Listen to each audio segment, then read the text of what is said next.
Hey everyone, welcome back to another quick and easy crypto tutorial.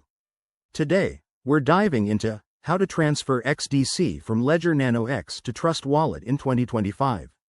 If you're holding XDC on your Ledger Nano X and want to move it to Trust Wallet for easier access or trading, you're in the right place.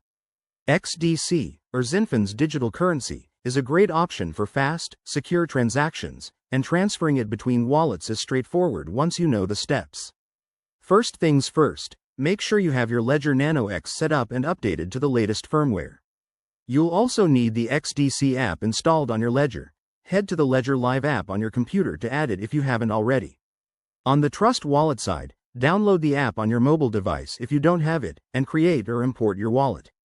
Remember, always double-check that you're using the correct wallet addresses to avoid any mishaps. Let's get into the steps. Step 1. Open the XDC app on your Ledger Nano X and connect it to your computer via USB. Enter your PIN to unlock it.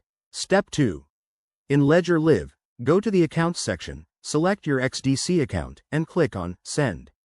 Enter the amount of XDC you want to transfer, then paste the receiving address from your Trust Wallet.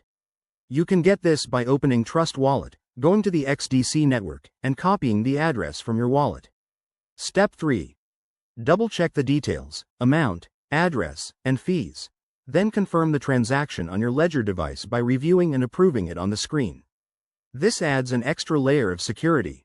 Once approved, the transfer should process quickly, usually in a few minutes, depending on network congestion. A quick tip: always use the XDC network for this transfer to keep fees low and ensure compatibility. Also, never share your private keys or recovery phrases, keep them secure. If you run into any issues, like a stuck transaction, check the XDC Blockchain Explorer for updates. And there you have it.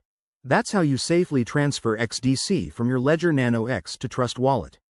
This process keeps your assets secure while giving you more flexibility. If you found this helpful, give it a thumbs up, subscribe for more crypto guides, and drop a comment if you have questions. Stay safe out there, and I'll see you in the next video.